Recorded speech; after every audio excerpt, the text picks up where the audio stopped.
following program is an exclusive Disruption Networks production. So you just bought your dream home, and now it's time to move. Let's face it, nobody likes to move. All the packing, unpacking, lifting, upstairs, downstairs, and broken everything, including your back. Let the professionals at EJA Moving Company take all the stress and pain out of your move. Competitively priced moving, relocation services, office moves, and complete packing and unpacking services. They work with everybody to make it simple and easy for you to move and relocate. Call EJA Moving Company at 315-335-0516. When it's time to relocate, have EJA Moving do all the work for you. Hit them up online, ejamoving.com. Want to know what's going on at the D? Hit up DisruptionNetwork.net and check out our events calendar, brought to you by the Events Co. Find out about upcoming guests, special events, concerts, show schedules, community activities, and more. Get connected at DisruptionNetwork.net. Welcome to EC Radio Podcast. We would like to thank all of our sponsors for joining the Disruption team, and we hope that you will support all of our sponsors. And of course, we appreciate you listening to this program.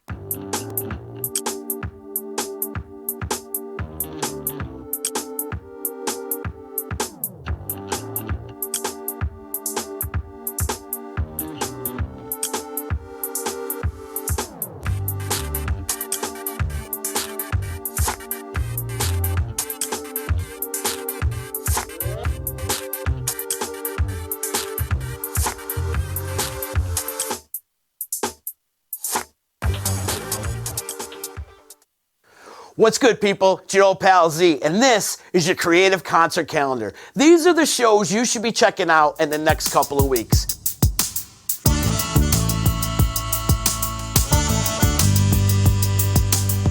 Tuesday, February 11th, Allman Brothers Family comes to the Westcott Theater. Allman Betts Band. It's going to be awesome. You must check this out. 'Cause sometimes I feel like I've been tied to the whipping post. Allman Betts comes to the Westcott Theater. Allman Brothers Family. Oh, it's an awesome show. You must see this February 11th, the Westcott Theater. Allman Betts always putting on a great show. Friday, February 21st, Boyd Tinsley from the Dave Matthews Band. Bam, bam, bam, bam, bam, bam, bam, bam, bam, bam. Coming to the Westcott Theater. Dave's gonna be at the Westcott. Boyd Tinsley, February 21st, Westcott Theater. Friday, February 28th, the Everyone Orchestra, conducted by Matt Butler, an incredible improvisational show that you must see. What he does is he's like the gathers up all these great musicians from all over the place. Well, he's gathering up Ryan Montbleu, he's gathering up members from Turquoise, String Cheese Incident, and also members of Government Mule. That's going down at the Westcott Theater, Friday, February 28th for the Everyone Orchestra.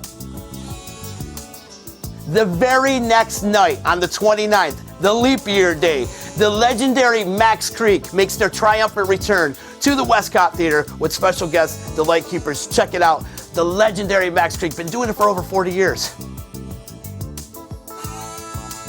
And then on March 6th, the return of Central New York's favorite Celtic rock band, Enter the Haggis. Little pre-St. Patrick's Day celebration going on at the Westcott Theater. Enter the Haggis always puts on a great show. You can check them out, Westcott Theater, March 6th.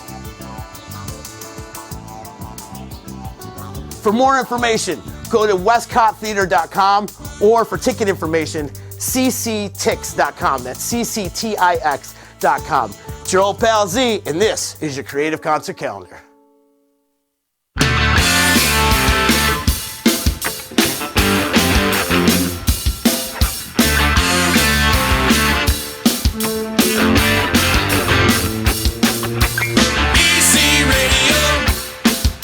Disruption Networks. EC Radio. Disruption Networks. What's cracking, everybody? It's a Monday. Time to disrupt your afternoon. It's EC Radio time, people. Get excited. Get excited! Get excited! I'm excited.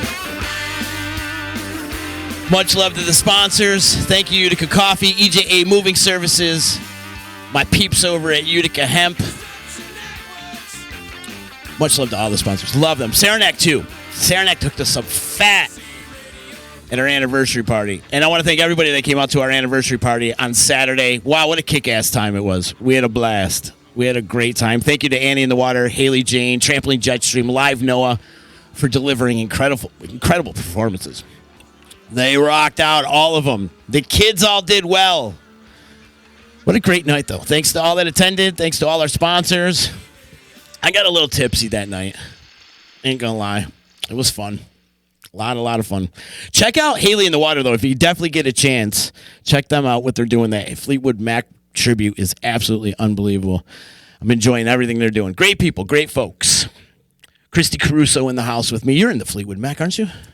I mean, who doesn't like Fleetwood Mac? What woman isn't? I'm not like Fleetwood following, the cover bands around town, but you know the music. Oh, I have love for Fleetwood Mac. You sing along with them when they come on the radio. I can sing along. Maybe not their entire catalog, but yeah. Rumors for sure though, because it's an iconic album. Yes. No. You know that album front to back. I don't know it front to back. Yes, you do.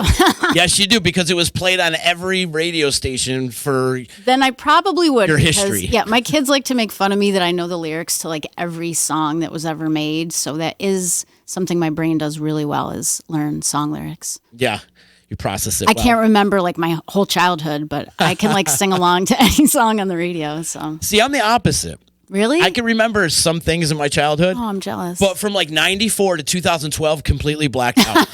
Completely blacked out. You know what? I got to say, it's pretty fuzzy that time period for me as well. Right. But we're 90s kids. yeah. Not that we were partying. How in the old are 90s. you? I'm 44. Okay, I'm 42. Okay, I'm born in 1975. Yeah, I'm 78. 78. Beginning of 78. Right. But we go back. Do you remember the first time we met?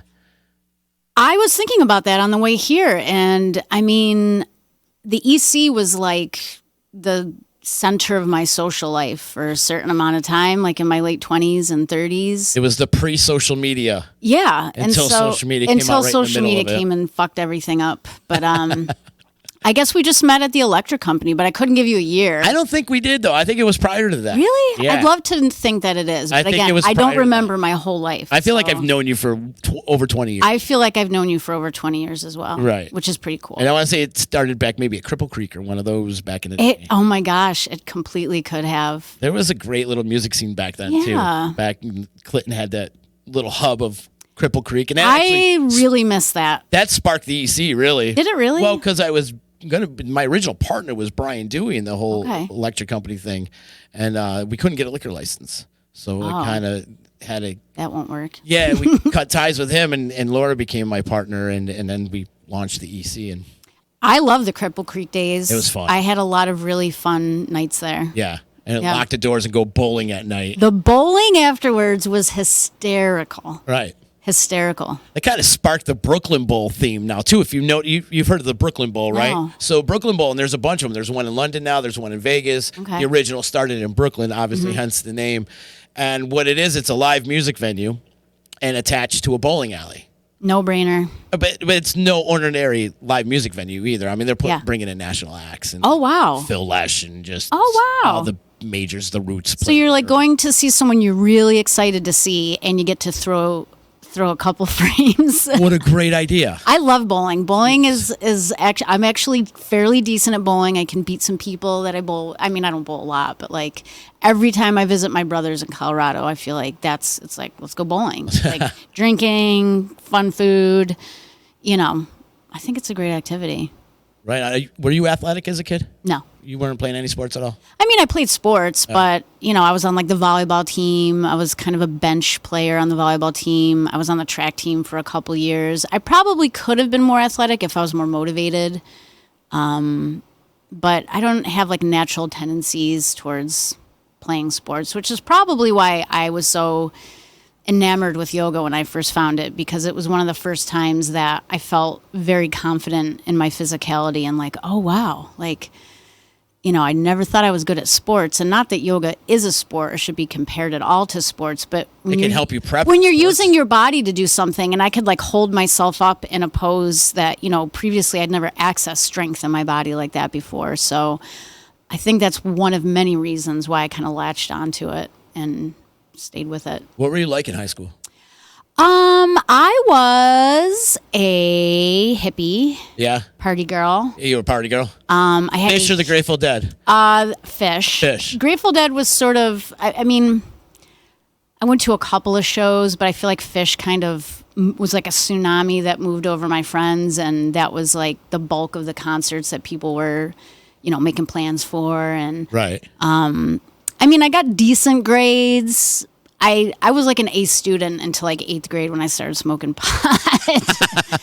So I really feel like I had more potential in sports and academics, and I just kind of got into socializing and being with people and dancing, and it.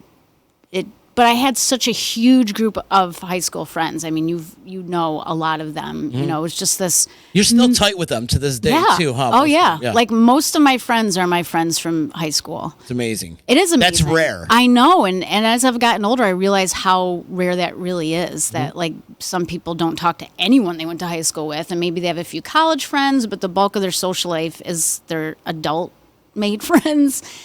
And so it's pretty amazing. I mean, I'm still hanging out with the girl that I was friends with in 5th grade. It's amazing. And we're like tight, So I kind of want that for my kids. It's you can't manufacture it. It either happens or it doesn't happen. But I mean, there was like 30 people that I was hanging out with like all the time, subgroups, and then the subgroups would get together. But Fish was definitely a big thing. Where everybody would get together and then go travel together. Yeah, and then even, now, a lot of those same people are still going to Fish shows. Right. And so it's like that one opportunity to see certain people. And to be honest, I mean, I'm not a huge Fish fan. You were. I was. My husband, every time I get in my car, the Fish station is on the satellite, and he's a huge fan. I think he's going to Atlantic City in August. Uh-huh. How many shows has he been to? Has he been to 100? I don't know. He hasn't been to a lot. My husband is a really hardworking guy, and he might go to like a show or two every year. He's not like. It's amazing. We have friends that have seen him like 500-600 times. Oh well, I still have friends that see like a dozen or couple dozen shows a year. You know what I mean? Uh-huh. And for me, it just got to the point where it's like I can go to these shows to see really fun old friends, and then I don't know. But then we started seeing other concerts. We started having resources where we could go see other people. And so, yeah, music is definitely a great way to get together and see your friends and have a good time. Do you incorporate your music with the yoga at all? Not really. I play like relaxing music in my classes. So there is some kind of sound going on? There is some sort of ambient sound. And on the occasion where I have like I can't access music for whatever reason, it is sort of strange to have the silence, but like I'll go to a place in Massachusetts called Kripalu for yoga training, and almost none of the teachers there play music during the classes. So it's not a necessary component, but I feel like it does affect people's vibration. Mm-hmm. And now on YouTube, they have like all these binaural beats and frequencies that that shit. It's like, I love being able to play that. I mean, I had like a CD player for years that I just, dragged around and had a collection of CDs of relaxing music, but now, Have you ever tried a sound bath? I have tried a sound bath. Yeah, can you explain it to me a little bit? A friend of mine was telling me about it recently. Yeah. And I've never heard of it until recently, so I want to know about it, and especially since you've experienced it. Yeah, I've experienced it in a couple different ways. And there's different ways that you can have a sound bath. Like one woman that I went to go listen to, she had like all these crystal bowls. And each bowl was a different type of stone or crystal, and so they each carried a different frequency and energy. And she even said that, these are like my friends. These are like beings to me. And she would, start, circling around the edge of the bowl and create a vibration and a sound, and then add another one, and then add another one, to the point where she was just like literally playing these bowls and then singing on top of it. And her voice was just angelic and heart-wrenching. And you can feel the different places in your body where these sound vibrations are touching. Were they all different size bowls? Yeah. Different sounds, yep, different different tones? frequency, different tones. And then there's a woman I go to for like energy work, and she's like a Reiki person, but she also uses tuning forks. And she will create sort of a smaller version of a sound bath where she just has all these different tuning forks being hit, simultaneously. And I think the word bath is really appropriate because you get to a point where you just feel it. You feel like you're soaking in sound, but not like raging at a concert, flipping out and twirling around. And it's really cool. So different vibrations for different body parts, though? Yeah, well, different, I believe in the chakra system. I Right. believe that we have these energy vortexes that run from, the base to the crown. And the one I saw at Kripalu, I actually, in line for the event, met this kid who was there for a grief workshop because his wife had died recently. And we just got talking, and I was by myself. I said, "You want to sit with me during the concert?" He's like, "Sure."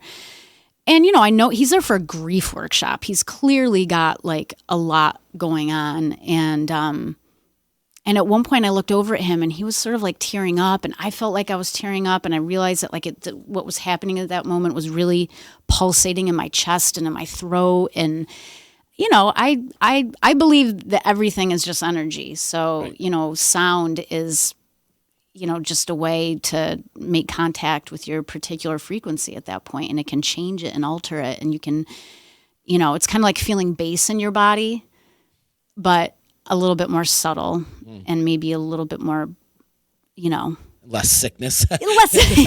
yeah. Sometimes it can make your stomach a little queasy. Yeah. No, this is to me, it's extremely therapeutic and just lovely experience. So, Well, what happened with the guy and his grieving? Did his demeanor change as this? I feel like we workshop just had a really lovely experience of just, sitting with the sound and each other and feelings, and me feeling compassionate for him. And I'm a ridiculous empath. Like I feel people's energies pretty strongly. But I'm also extremely compassionate, and my spiritual philosophy is based on we're all one, we're all connected. This is an ecosystem. No one's higher than anybody else. Nobody's lower than anybody else. We're all on equal footing. So I can very easily emotionally attach myself to someone based on them just telling me that they're grieving. It's like, oh, I love you, So it was just a lovely experience. And I think he was touched and moved. And again, the woman's voice was just out of this world. And she was doing some chanting with Sanskrit. It was just freaking beautiful. It was just a beautiful experience. But I highly recommend a sound bath if you can. Do they do them locally? Well, there's a woman I think that's been coming from the Lake Placid area and doing them at the In Bloom studio occasionally. I know she did one in December. She might have did it in January. It was on a Sunday. So this is something where you could do a room full of people? Oh, absolutely. Oh, okay. So it can be. I didn't know if it was a one-on-one no, type of thing. it can be. I mean, there's been a couple times when I've gone to this. She's a woman I trade with, so she comes to my yoga classes and she gives me a treatment, every couple months. There's times where I've gone on there and asked for a sound bath. I really just need that today. And I don't know why. It's and then there's other times where she doesn't do anything with the tuning forks. And so, yeah, it can be individual or group. How long does it last? I mean, the concerts, I don't even want to call it that, but an hour and a half. And then the sessions I have with this woman, she's not doing the sound bath the whole time. But those sessions are an hour, and it can go on as long as, people want to make the sound. But is that something when you walk out of there, you just feel light? Yeah, I mean, a little more energized? I mean, it really depends, because at any given moment, we're all in a very specific energetic state, mindset, physical condition. So that guy who lost his wife, maybe he didn't walk out of there feeling blissful and relaxed. I mean, he seemed pretty relaxed when we left. It's going to affect everybody differently based on where they happen to be in that moment. If someone's really suffering through something, maybe they feel a little bit better. If someone's already having a great day, they feel euphoric afterwards. But, just it all depends. It's like anything else. It's your energy, and the energy that you're exposing yourself to is always intertwined and always getting tangled up. So there's no way of saying this is going to make you feel this way and this is going to make you feel that way. Even with like drugs and alcohol, it's like Everybody's different. Everybody has a different experience with it. Some people have 2 drinks, they're fine. Some people can have 9 drinks and be fine. Right. Some people can have 1 drink and be an asshole. Absolutely. So, There's a lot of people out there that shouldn't even be period. Everybody's affected by everything differently based on where they're at and who they are. So, Indeed. Yeah. I knew this was going to be a good conversation. You have a company called Root Down Wellness. Explain to me exactly what Root Down Wellness is. So I started Root Down Wellness last June. I've been teaching yoga since 2001. Uh-huh. And part of my experience in being a yoga teacher has been up at Hamilton College, where I've taught there for over a decade. And I've just had a lot of really great opportunities because it's Hamilton College, and like speaking opportunities, like not being on a yoga mat, just being in front of people and talking about, the mind-body science, stress management. And I started to think that, most adults spend most of their life at work. Not everybody, but most adults spend their entire adult life going to work every day, 5 days a week. So the work environment is pretty important, to an individual. And I also believe in this idea of like accountability, where you are responsible for what you bring to the world every day and every moment of every day. So if a work environment can be more supportive, more relaxed, more, just in general, people feel better being at work, then that could make a pretty big impact on the world because we're all at work. So I'm trying to bring certain programs into the workplace, whether it be meditation training or what I call stress education, just teaching people about the basic fight, flight, or freeze response and what stress does to your body. Like, I think when people really, truly learn what their body is doing when it's stressed, it would ring their bell and they'd be like, oh shit, I got to make this a priority because I don't want my immune system turned off. Explain to everybody what stress does to your body. So stress is supposed to be short term. Stress is actually not. And it's not the big bad boogeyman. We need stress for a lot of reasons. But when you're stressed, you're more worried about like the future. You're thinking ahead. You're thinking about to a certain extent. I mean, stress is when you feel stressed. It's mostly, I think, a feeling of like, I don't like this. This is overwhelming. But when you have a stress response in your body, which means you've got your heart rate is up, your body is producing stress hormones and releasing that into your bloodstream. A lot of times your respiration is affected. Even your pupils dilate and your immune system goes offline. So in a chronic, perpetual state of stress, you're living with a completely compromised immune system. And the amazing thing about the body is that when it's in a stress response, it can't do all the maintenance functions. It's either got to do one or the other. So we're talking about, cell repair, growth, digestion, reproduction, all of the things that maintain this meat suit go offline when you're in a stress response. And that makes sense because if you were, an ancient hunter and there's a lion coming after you, you need to either fight or run. And so you need the muscles in your or the blood in your organs to go to your muscles. You need extra oxygen so your breath starts, you need adrenaline, you need cortisol to get out of that threatening situation. But we don't have lions chasing after us. We have relationships and work stress and shitty drivers and, upsetting world events. Bills. So a lot of people are in a perpetual stress response. And then they wonder why they feel like shit. They wonder why disease takes hold in their body. They worry why their relationships aren't working. It's like you have to get out of that response. And so the flip side of the stress response is the relaxation response. This is the parasympathetic mode of the nervous system, where, your immune system is online, your body is repairing and healing and tending to everything the way it's supposed to. That's what I try to teach people to activate on their own without needing anything else.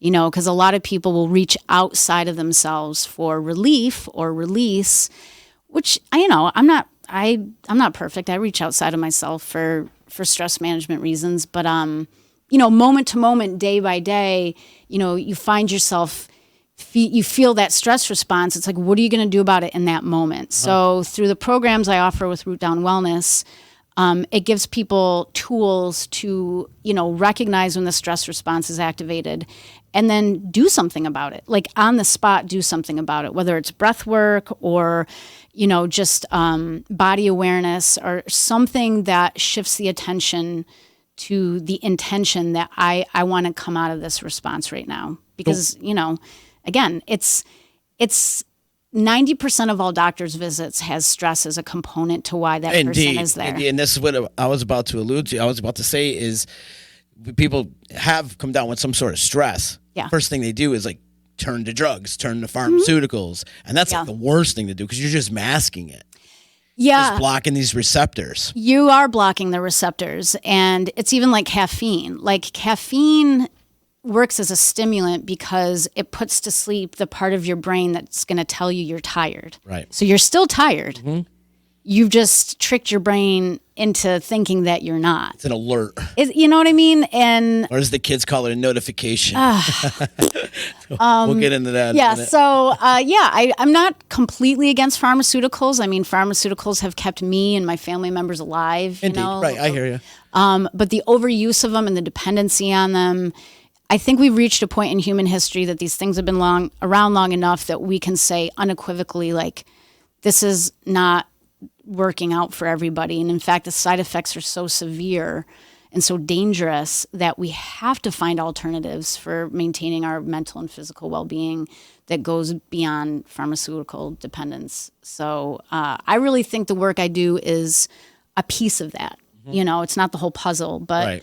I really believe that it's a piece of it. And it's based on having practiced and studied this shit for 20 years. And having gone through certain events in my life and realized, like, if I didn't have this practice, if I didn't have these philosophies embedded in me, this would have been much worse. And, I might not even have learned from that stuff. So a lot of it is mindset and perception. And that's a part of what I do with Root Down Wellness is try to, like, get people to understand that, like, you might perceive something as stressful, but that's just a perception. Mm-hmm. There might be another way of looking at this particular thing that you don't identify it as stress anymore. Because again, not all stress is bad. You get people to try to change their thinking around a little bit. A little bit, because everything starts at the level of mind. Right. So your mindsets and your attitudes and your beliefs and your perceptions color every aspect of your life. So, I mean, I think we all have met people that are just like Debbie Downers, Patty Panics. Oh, indeed. They're just the way that they look at things is clearly affecting how much they enjoy their life, how their physical body is operating.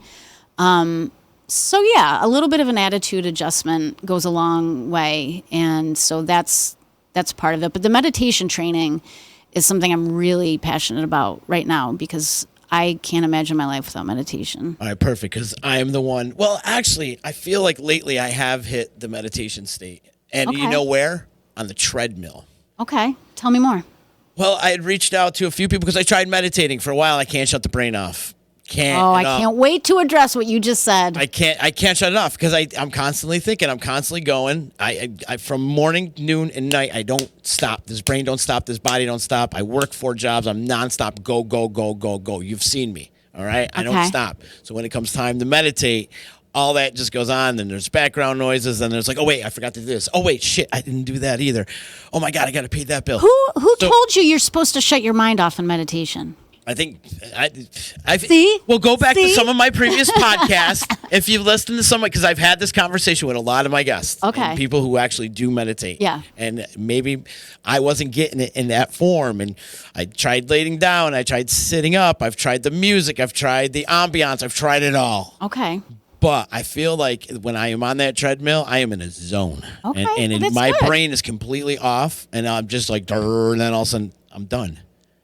Well, and it's just that's music, a good thing to find. But there is music going on in my head, of course. But I'm not even singing along or anything. I just feel like I just completely shut off from the world when I'm on that treadmill, and I'm going to do that. I'm glad right you after found this that. Conversation. I'm glad you found that, and I think that it's important for everyone to find that vehicle, that tool that works for them. But a big part of my meditation training is going through the misconceptions Yes. and the myths of meditation.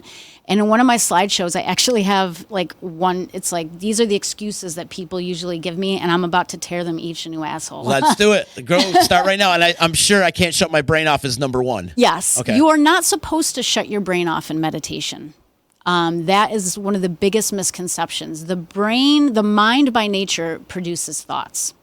So what we are trying to do is to get familiar with our own mind, to get to know our minds a little bit more, and to try to pick an object of attention in the body, whether it's the breath, physical sensations, but you're just trying to not let your thoughts have so much control over you. That you're taking agency back from this crazy mechanism that is our mind. So one of my meditation teachers a couple years ago, he said, don't judge the meditation on the time that you're meditating. Judge the quality of your meditation on how your life is when you're not meditating. You can have as many thoughts in meditation. You can have 1,000,000 thoughts in meditation.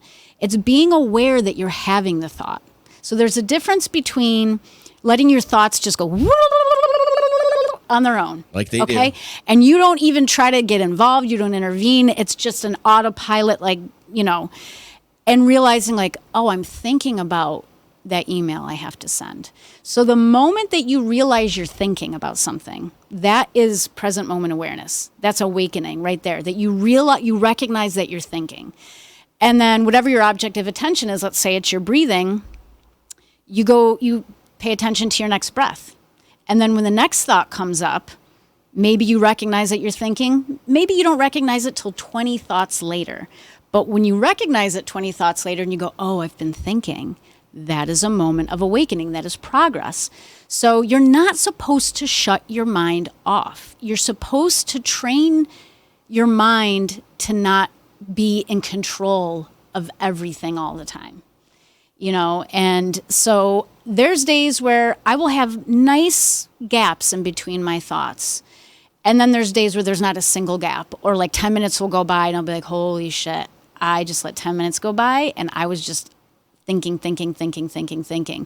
But I don't beat myself up because I know that physiologically I'm still benefiting, even though my mind has been rather active during that particular session. So you're not supposed to shut the mind off.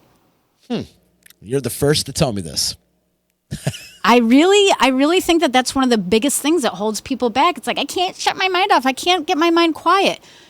The mind is, unless you dedicate your life to mental training, your mind isn't supposed to shut off. When it shuts off, that might mean that you're dead, no longer with us. Right. So the nature of the mind is to produce thoughts. We're run by our thoughts. Like I have a sign in my house that says, don't believe everything that you think. Because our thoughts generally tend to be the root cause of most of our suffering as human beings. And so if you have this thought of like, I'm so ugly, I'm so ugly, I'm so ugly, I'm so ugly, I'm so ugly, like you're never going to have good self-esteem until you stop telling yourself that you're ugly. Or if you tell yourself like, I just can't do this or I can't do that, you're never going to do what you say you can't do, because everything begins at the level of mind. So you can recognize like, oh, I have that repeated thought in my head. I've observed it so many times now in my meditation. I just don't, this thought does not need to have power over me anymore. So I'm just going to pay it no mind. I'm not going to pay attention to it anymore.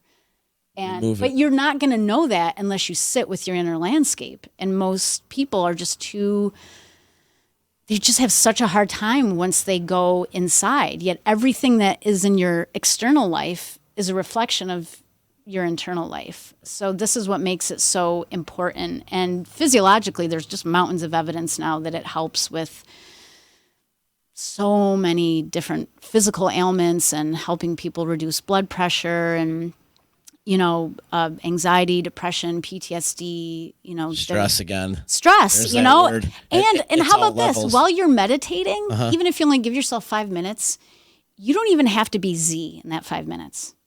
You can literally step away from your identity your responsibilities, like everything. It's a liberating thing to say, for this 5, 10, 20 minutes, I am just breathing body. I'm just consciousness, and whatever comes through, comes through. Don't care, because I'm liberated from all of that. To me, that's one of my favorite parts of meditation, is just being able to be unbound from the fact that I am who I am, and I have all these things that I feel like I have to do every day. It's like, no, I'm just going to sit.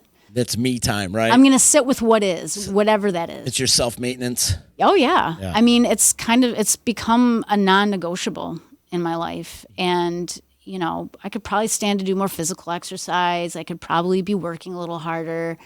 But again, those are the thoughts that we fucking generate and think, and then we don't feel good about ourselves. And it's like, well, of course, you're having all these crappy thoughts about yourself all the time, and you're never stopping to say, why am I saying that to myself? So it's really about observation, inquiry, getting familiar with your mind. And you can't get familiar with your mind if you're not hearing anything. True. So thoughts. Great point. Thoughts can be observed.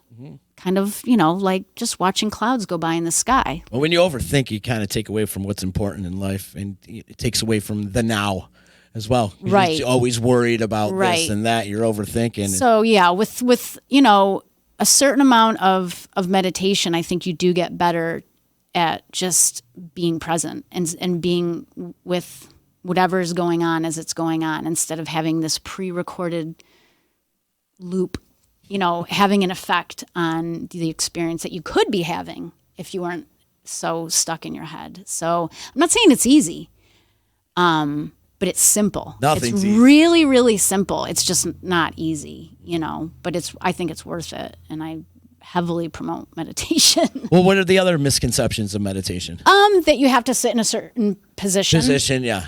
You don't. Right. And You can sit with an active spine. You can sit back in a chair. You can lay down.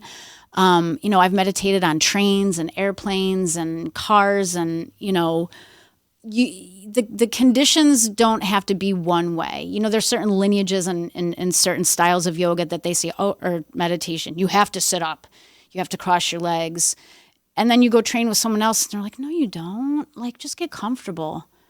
If your body is really distracting you, like most people can't sit on the floor and cross their legs.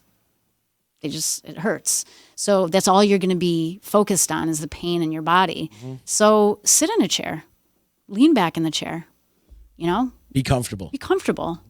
And so that's a big misconception, is people think, or that I can't move for 20 minutes.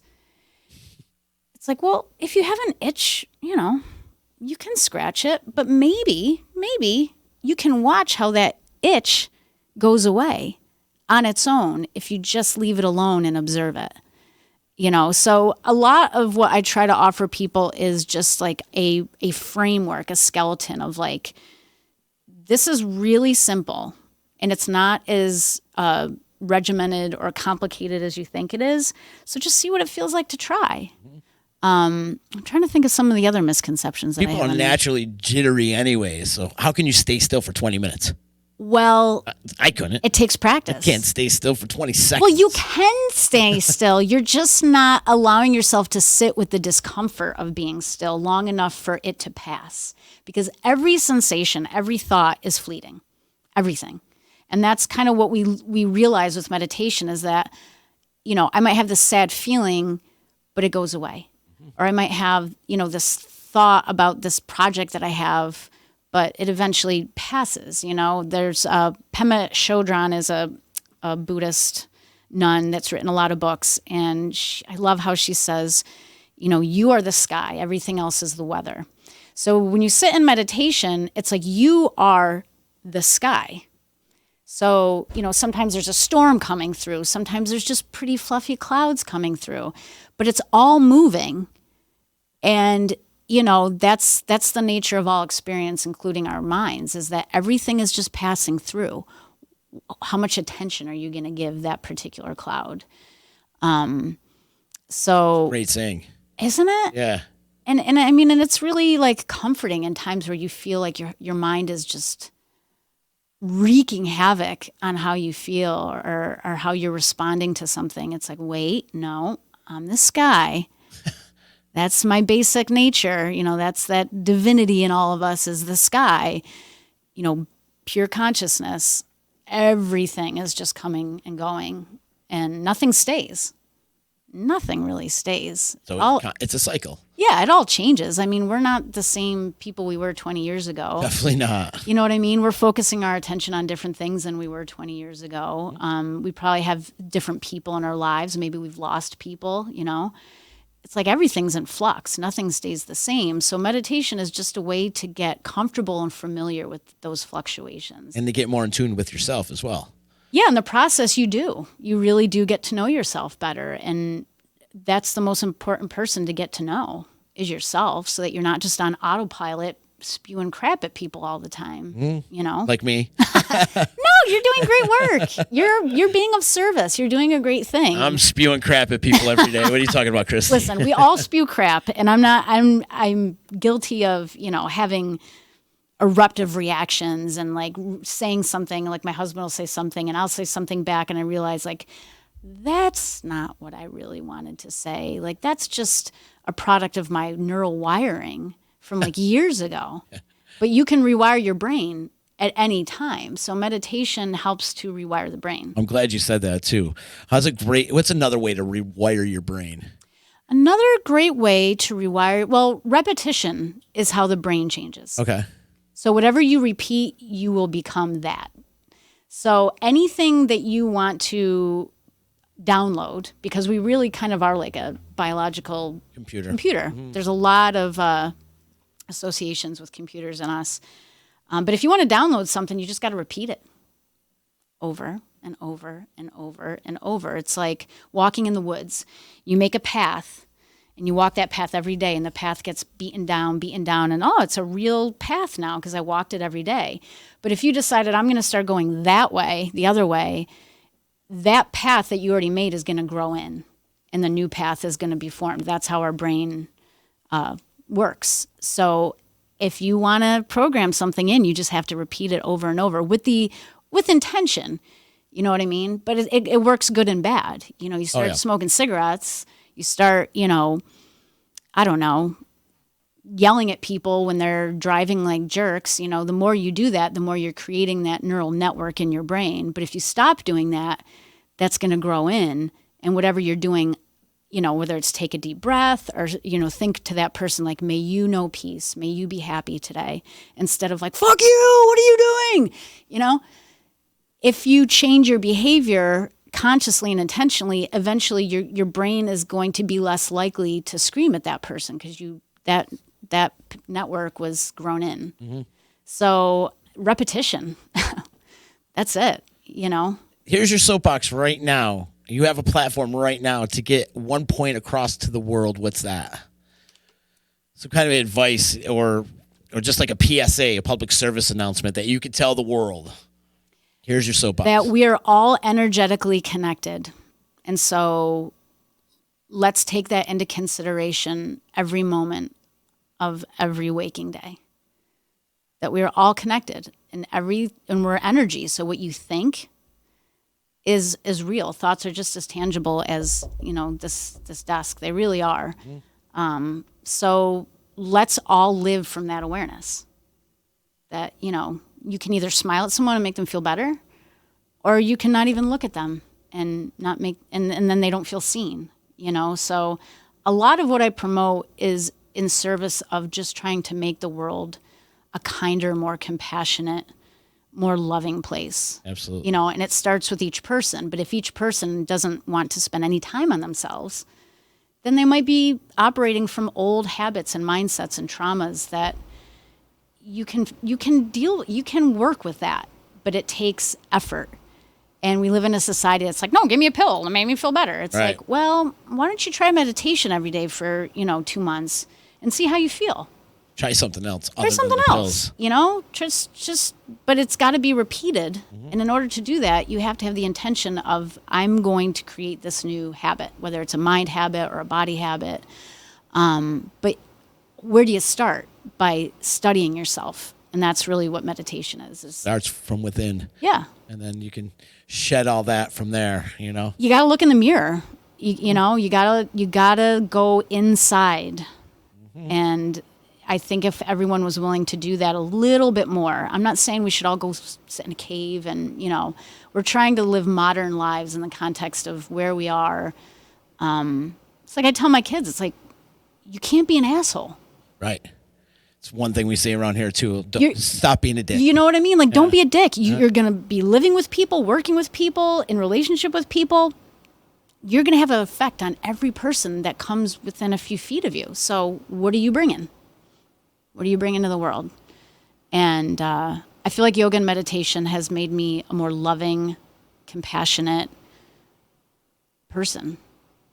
And it doesn't just benefit me, it benefits everyone that comes in contact with me. And so, you know, with Root Down Wellness, it's like you're at work, everybody's got to deal with you. What are you bringing? You know, and if you can just like close your eyes and take a few deep breaths and extend your exhale and relax your shoulders and relax your jaw, you might get up and walk away and have a more positive interaction with the next person that you come in contact with. Right on. So you do like team building exercises? I mean, I'm kind of new in this and I haven't really worked with too many places yet, but I'm certainly capable of it. And I think that this idea of, you know, personal accountability for the benefit of the whole ecosystem that you find yourself in would be perfect for a team building. You know, a company wanted to do that. I could definitely take what I do and turn it into that. Yeah. You could save some office drama. I don't know. I mean, some days you just have bad days. Oh, everybody But it's is. like, You're right. I'm talking about like unchecked long-term, like behavioral attitudes and mindsets that makes it hard for people to be around you or to feel supported by you or to feel like they can communicate clearly with you if they need to. You know, it's like, I don't know. I mean, my dad worked with some major assholes when I was growing up. And I saw how it affected What'd your dad do? his life. He was in human resources. And he worked for a couple different companies around here, but there was a few times where he really felt poorly treated by the people above him. And I saw how it affected him. And it's part of the reason why I've been doing what I've been doing is because it's like, if I'm going to go to work, I want to believe in what I'm doing, love what I'm doing, and not dread going to work every day. Going there every day. And dealing with people that, you know, I haven't even worked in a studio, a yoga studio around here in 15 years. Because admittedly, I'm nervous that the group of people that work in that studio that like I might brush up against them in a way that makes me not want to be a part of that team or that community. And I know that that's not a good way of looking at it, but I can't help it. It's like I've been kind of a singular entity because I can control my work environment more. But I like talking to people. I guess I'm not that good at collaborating with people because if they're an asshole, I don't know. It's like, I don't want to work with you. Well, in your line of work, it's predominantly women. Yeah. Correct? And then we'll talk about why men aren't getting into what you do, but we will.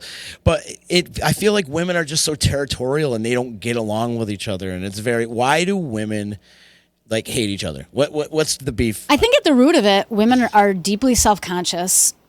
And they always have feel enough threatened by each other. Not enough self-love, not enough just like, you know, I mean, I don't have a hard time getting along with women. I thrive around women, but I've definitely met women over the years that it's like, oh, that's a anti-woman woman. She just doesn't seem to like so many women that she comes in contact with, people that I have no problem with. So it's something, they're the common denominator. It's always like a territorial or a competitive type of Yeah, thing. just, I don't know. I mean, I'm really blessed that most of the women I come in contact with they seem to really thrive being around women. Trying to empower each other. But again, I haven't tried to work in a yoga studio where there might be like 4, 5, 7 different instructors. I've just avoided it. I mean, I've been renting the same room in a church for 13 years. Yeah, you go with what you know and what you're comfortable with, right? Because it's like, I don't know. I just don't want to run the risk that I'm going to run into one of those women who's like, catty and, but luckily for me, I don't see a lot of that. I have maybe it's sort of a protective bubble of humans that I surround myself with, but I don't see a lot of that bullshit.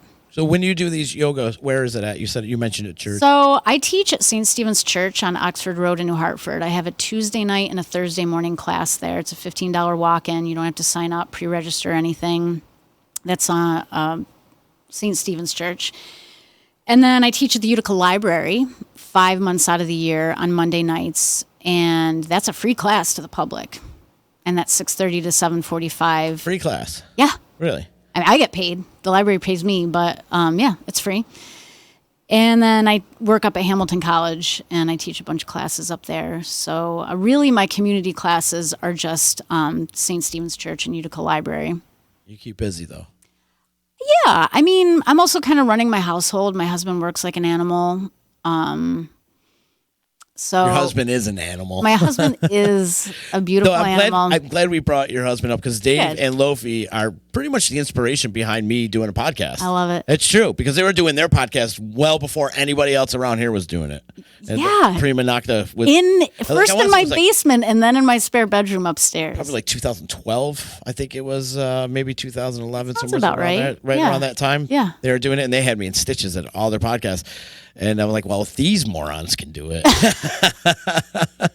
They might be morons, and that's but coming to you, Loaf, not you, Dave. I love you, they Dave. they have incredible banter between the two of them, and They do. the relationship that they have is just completely. It's like fertile ground for funny shit Mm-hmm. to come out of their mouths, and yeah, I really kind of wish Prima Nocta would come back. Me but- too. They were doing it before anybody around here.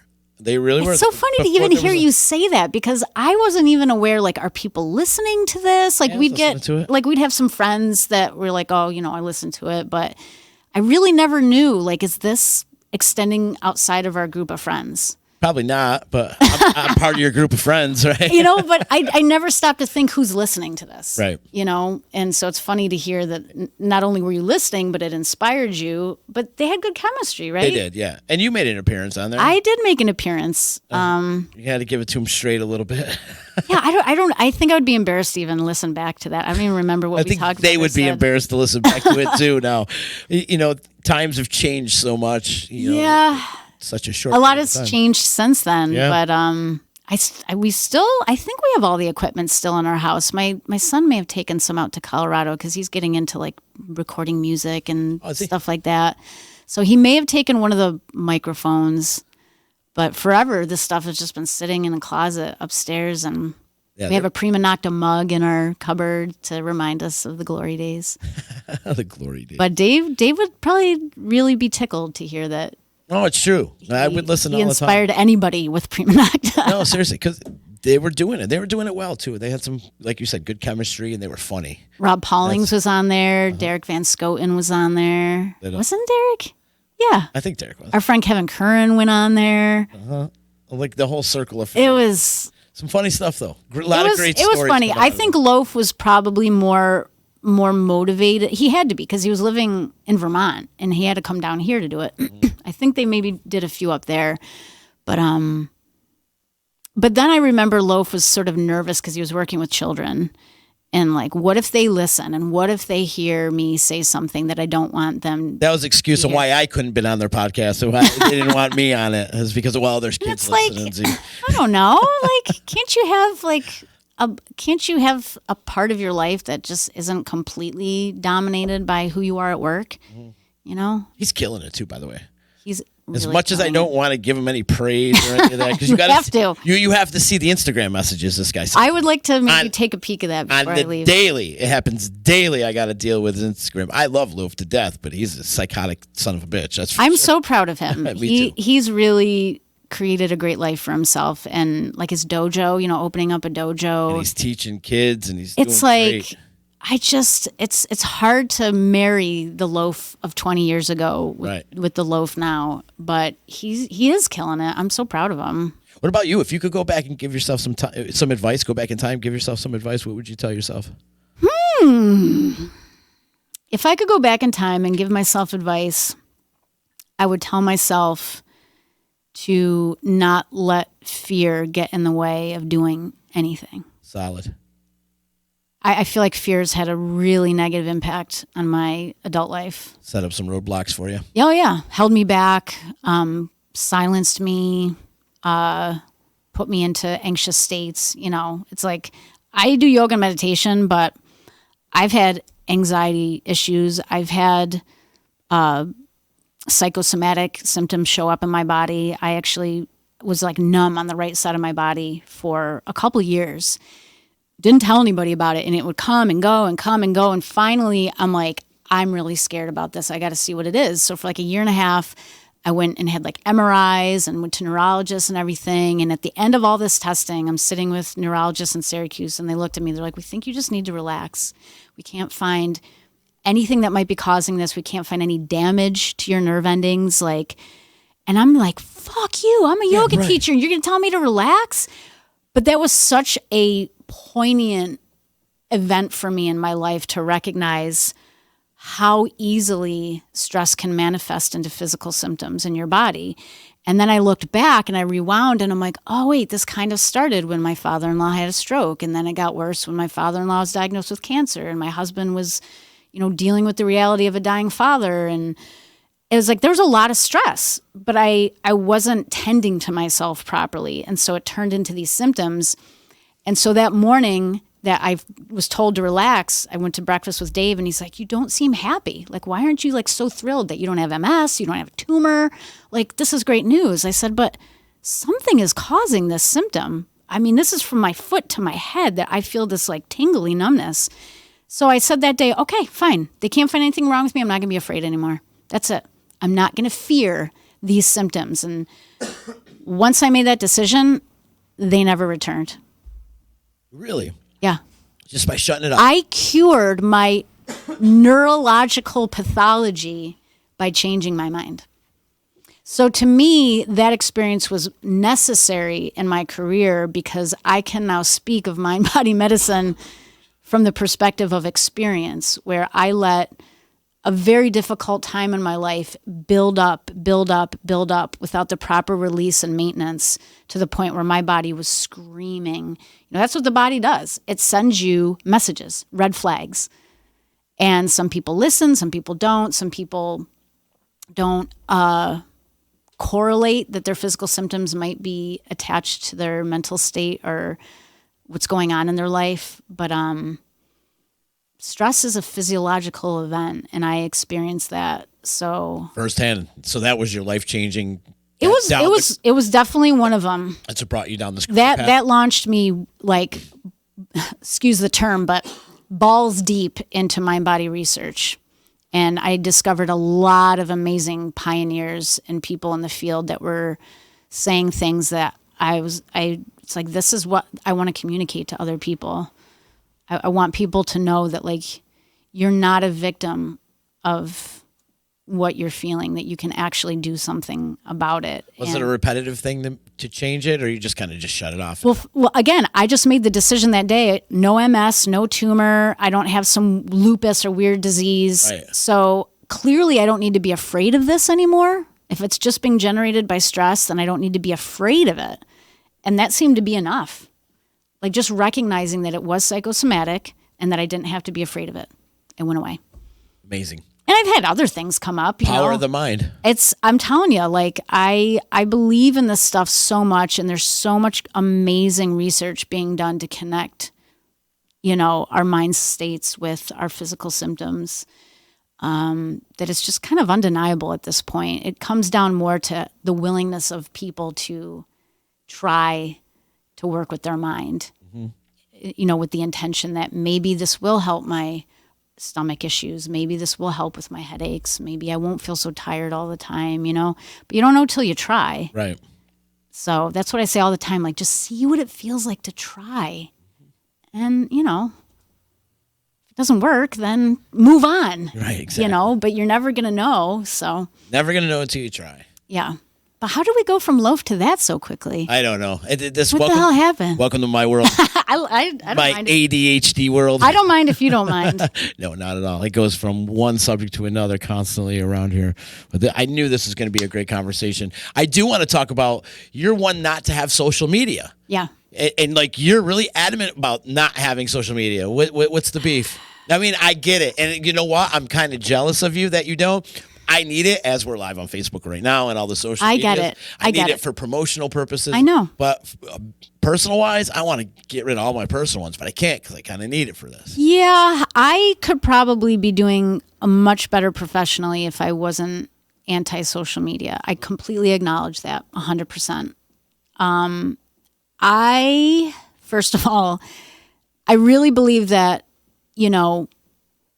there was a time that you and I can remember where people were able to have businesses, have friendships, have relationships, maintain connection with their external world without it. So we know that it's possible, first of all.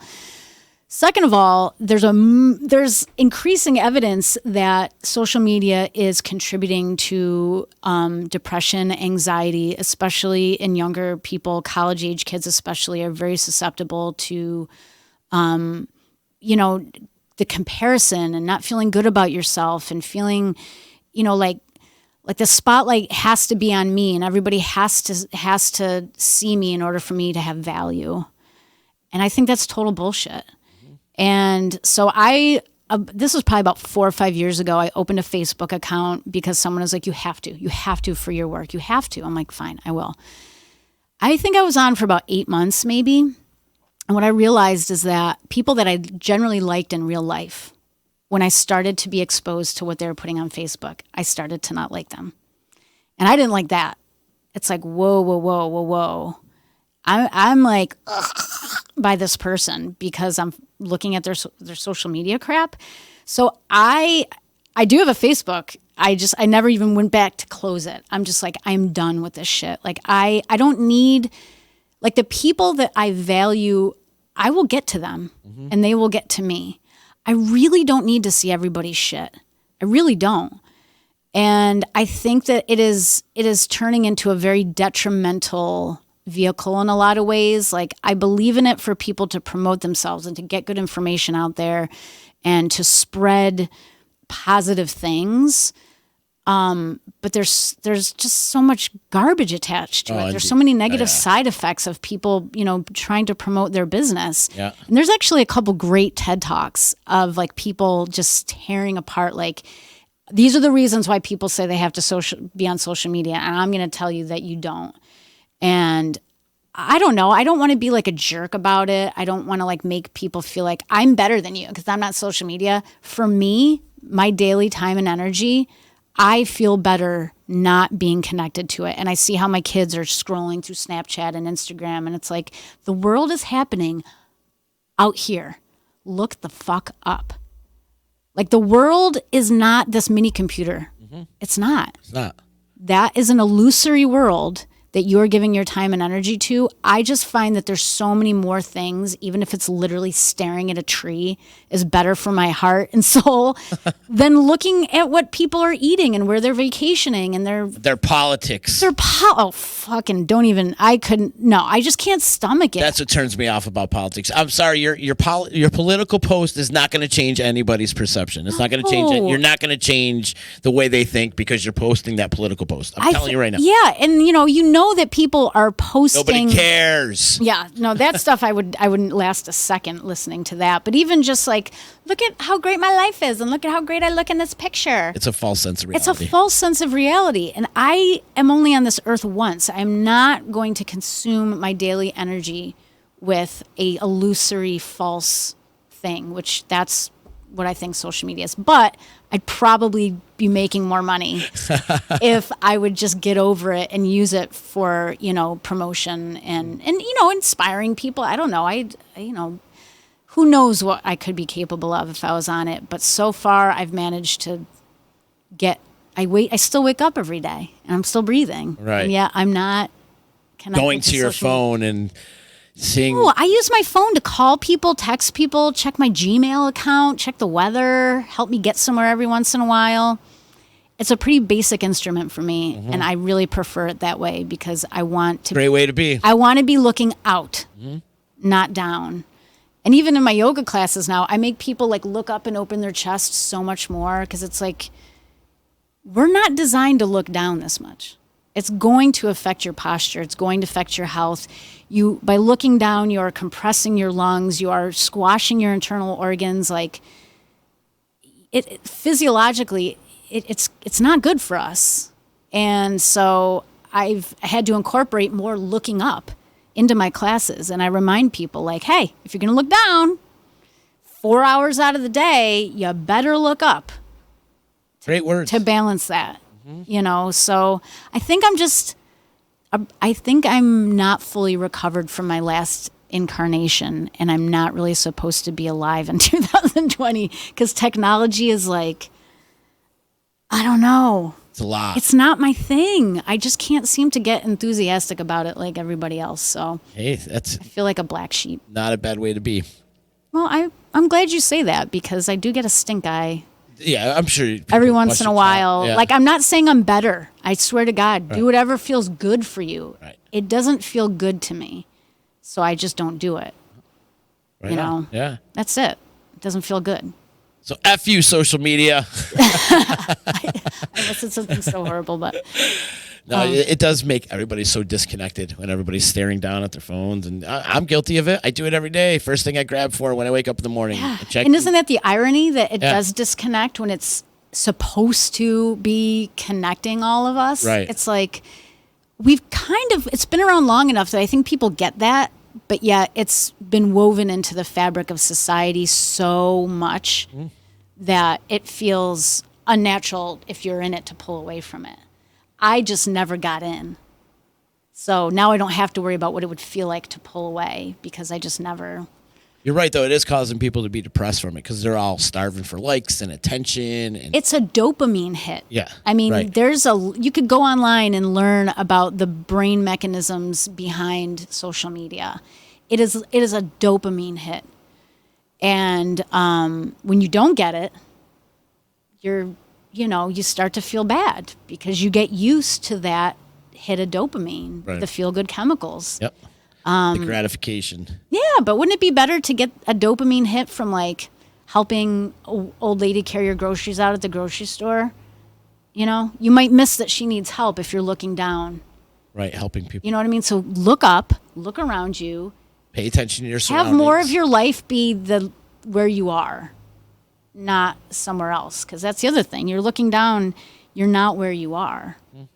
And so it is kind of goes against my whole life philosophy. I'm very much not into it. So It's a good way to be, though. I guess. I'm telling you, we get so wrapped up in, like I said, likes and subscribes and all this as we're live on Facebook. And please share this, too. Yes, everyone, please share. Please share this. But no, we get so wrapped up into this whole social media thing, and it's just it's not reality. It's a false sense of reality, and people Yeah. need to really separate what's real and what isn't, and focus more so on the reality instead of this Yeah. false sense of reality that is the social. And what do you value? Like, what do you value? Yeah, Because I value human interaction. Right. I value looking at my surroundings. So because I value that, I'm not even really tempted to Right. do it because I don't, like my son, he's on Snapchat and Instagram, my younger son, and he's a wrestler, so he can't eat all the time what he wants to eat because he's watching his weight to weigh in. But he goes on Instagram and looks at all this food stuff. And I'm like, that's like masochistic. Why are you looking at like burgers when you can't eat? He's like, I don't know. It just strangely comforts me when I'm just hungry and hangry. But he got this burger idea that he wanted to try. And so last night, that's what we had for dinners. We tried his fancy burger idea that he saw on Instagram. So I'm not like shitting on every single aspect of social media. right. But I think especially for the younger generations that it's like it's an addiction. I mean, it is an addiction. is. I mean, It is. it's everything that defines an addiction. We The can fact. connect to the social media phenomenon, and that's scary. Addiction is rough. It's hard to get Because out. it takes a lot of work to get out. Oh, absolutely. So I guess that's what, not getting in, I don't have to deal with weaning myself and getting myself off. And I'm just amazed at how much time people invest in it, I yeah. guess. Oh yeah, I invested so much. I got a social media company.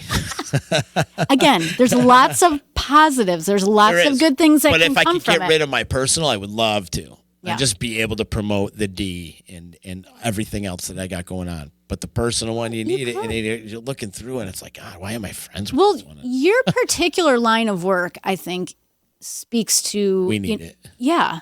But not everybody... I mean, there's plenty of people who don't need to promote anything. Right, exactly. They're just trying to they're get just their hooked on looking at stuff. Yeah, and they want their voice to be heard, and there's a lot of the problem is social media has made every idiot in the world have a platform. That too. And that's what's scary about the society now, because everybody has a platform that they can use and spew their rhetoric or their freaking political views or any of that guy, whatever they got, some kind of agenda that they got going on. Because I feel like everybody has an agenda, and it needs to be on social media. And again, we were alive before this stuff existed. Right. So we have like some sort of context of how the world was functioning before social media. Mm-hmm. And, read a book. Not that the world was perfect. Yeah, read a book, go for a walk, call up a friend and just talk to them and see how they're doing. Ask them if they have anything exciting coming up in their life or, again, what do you value? Utilize the parks. The parks need to be utilized more. You see how empty the parks are these days? When we were growing up, those parks were busy all the time. Well, it's also Utica. You go out to Colorado and the parks are loaded up every day, regardless of the weather. Right. I think in general, as much as I love this area and it's my roots and my heart, like I've done enough moving around the country to realize that a healthy lifestyle, like true mind, body, healthy lifestyle, is not necessarily a high priority compared to other places. I get you. That's why when my son wanted to move to Colorado, I'm like, excellent, because I think you're going to gain a lot more healthy habits because it's just really easy to live healthy there. And there's so much stuff accessible that promotes health. And he is. I mean, he rides his bike, he runs, he got a dog. So now he's walking his dog all the time. How old are your sons now? Huh? How old are your sons now? Devin's 20. He'll be 21 in September, and Casey will be 18. That goes fast, doesn't it? That's how you can tell how much time has gone by. When Hug your kids, people. Hug your kids. You blink your eye. I'm like that old bat now that's like looking at little kids in the grocery store like, it goes by so fast. But it's true. Time goes by so fast, and that's how you tell when you look at your kids, your friends' kids. Yeah. Like they're all grown up and out of the house and going to college. And no, it really does happen very fast. And if you're not, again, what you pay attention to is important. Mm-hmm. And I did pay a lot of attention to my kids. I was a stay-at-home mom, for most of their life. This whole yoga stuff built very slowly as a way for me to have something outside of myself that I could own personally that had nothing to do with being a mom, because I was a mom at 21. So, I didn't have my 20s like other people had. Yeah. I was a mom. So that's really how yoga started for me, is like, let me just own something that doesn't have anything to do with these guys. And then it turned into much more, but I was able to pay a lot of attention to them as kids. And I think it's one of the reasons why they're such amazing human beings right now, to be honest, not to toot my own horn, but my kids are fucking great. You did good. They're wonderful people, and I care more about that than like status or money. It's like, they're really good people and they're not idiots and they're not assholes. And so that I am proud of that. Kristy Caruso, you're a wonderful soul.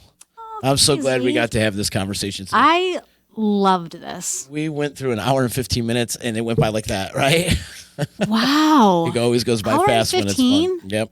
I would have guessed more like 37 minutes. Right, exactly. Plug your yoga studio and everything it's not even a studio. Right, your classes. Right. So I would just say, if you're interested, I actually do have a blog. So does that count as social media? Yep. Okay. No, so not really. I'm a hypocrite. But I just love writing. It's not really it's social media. I started a blog so that I could have an excuse to write, because writing is something that I really love to do. So, but just go to my website, which is rootdownwell.com, and you can get class information, check out my blog. If you work somewhere and you'd like to bring some of my programs in, you can just contact me by phone or email. Yeah, really, my website is the only way to get to me. But again, I have 2 community classes in New Hartford, and then half the year I have a weekly class at the Utica Library, which is free. But I work with people privately. I'm willing to go into pretty much any environment and do what I do, whether it's yoga, teaching meditation, stress ed classes. I'm flexible. I can go anywhere with it. So we got a couple nice comments out there. This is a very nice session today. Oh, Wow. So thank you, everybody that's watching Thank you. on the social media, as we made fun of social media for the last 20 minutes.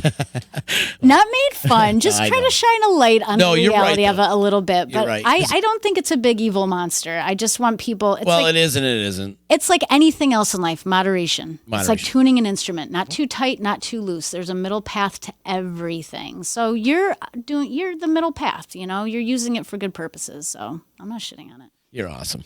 You are too, Let's Z. do this again. Maybe we should talk. Maybe you should do your own, but we'll talk about that down the road.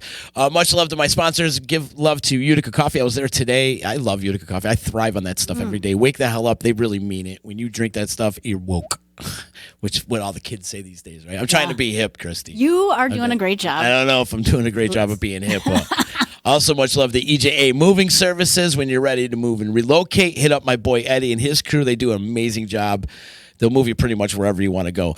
Hit them up, ejamoving.com. Also much love to Saranac. And, of course, my friends over at Utica Hemp. Joe's doing some good stuff over there. We're going to be doing a benefit over there at Utica Hemp coming up on March 22nd. Beards for Bella. Aww. So my friend's daughter, she's got brain cancer, unfortunately. So I'm getting all my bearded buddies to shave their beards off for Bella at Utica Hemp coming up on March 22nd. It's the first time I've actually mentioned this. Z. But we'll be mentioning more about this coming up really, really soon. So I am going to be looking for you people out there to reach into your pocketbooks and give up a couple bucks for the kid, man, and go towards all the research and just not even that, but the driving time and staying at the hotels and the food and just hurting the family. Hurting the family. Plus, mom can't work too much because she's out taking care of her kid, and it's just amazing stress on her as well. So, but we're going to be doing that coming up on March 22nd. So check your local listings on that. We'll be talking a lot more about that as the date gets closer. And also, they can listen to this podcast and previous podcast of EC Radio and all the content we have here on the D at disruptionnetwork.net. Follow, like, subscribe, all the social media stuff that we were ripping on earlier.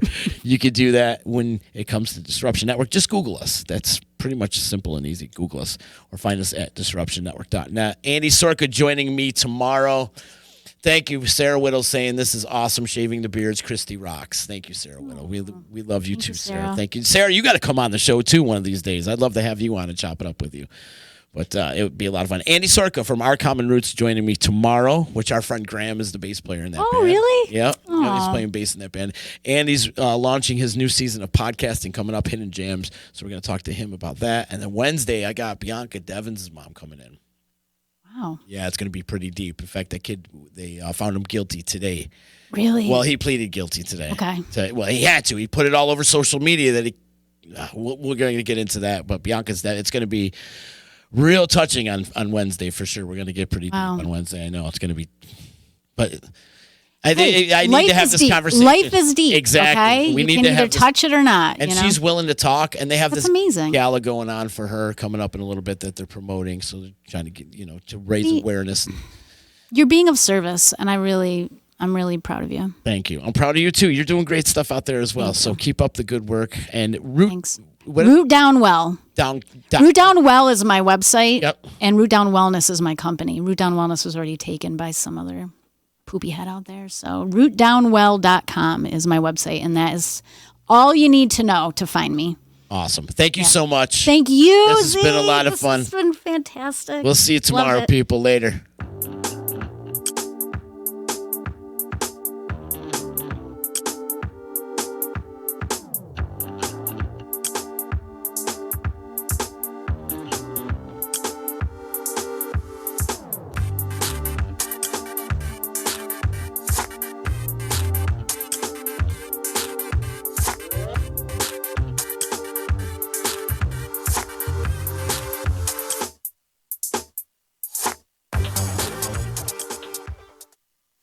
What's good, people? It's your old pal Z, and this is your creative concert calendar. These are the shows you should be checking out in the next couple of weeks.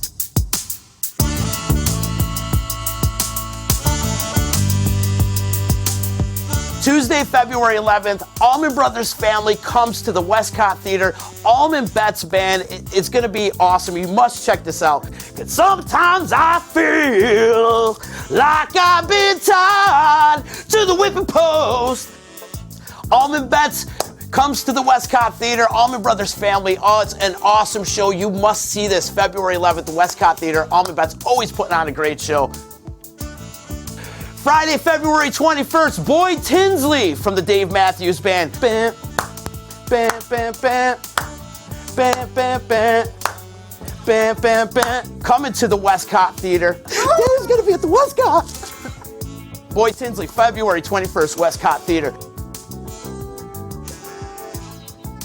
Friday, February 28th, the Everyone Orchestra, conducted by Matt Butler, an incredible improvisational show that you must see. What he does is he's like the gathers up all these great musicians from all over the place. Well, he's gathering up Ryan Montbleu, he's gathering up members from Turquoise, String Cheese Incident, and also members of Government Mule. That's going down at the Westcott Theater, Friday, February 28th for the Everyone Orchestra. The very next night, on the 29th, the leap year day, the legendary Max Creek makes their triumphant return to the Westcott Theater with special guests, the Lightkeepers. Check it out. The legendary Max Creek, been doing it for over 40 years. And then on March 6th, the return of Central New York's favorite Celtic rock band, Enter the Haggis. Little pre-St. Patrick's Day celebration going on at the Westcott Theater. Enter the Haggis always puts on a great show. You can check them out, Westcott Theater, March 6th. For more information, go to westcotttheater.com, or for ticket information, cctix.com. That's cctix.com. It's your old pal Z, and this is your Creative Concert Calendar.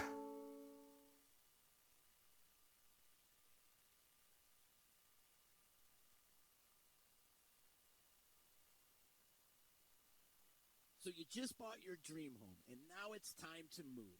Let's face it, nobody likes to move. All the packing, unpacking, lifting, upstairs, downstairs, and broken everything, including your back. Let the professionals at EJA Moving Company take all the stress and pain out of your move. Competitively priced moving, relocation services, office moves, and complete packing and unpacking services. They work with everybody to make it simple and easy for you to move and relocate. Call EJA Moving Company at 315-335-0516. When it's time to relocate, have EJA Moving do all the work for you. Hit them up online, ejamoving.com. Want to know what's going on at the D? Hit up DisruptionNetwork.net and check out our events calendar, brought to you by the Events Co. Find out about upcoming guests, special events, concerts, show schedules, community activities, and more. Get connected at DisruptionNetwork.net.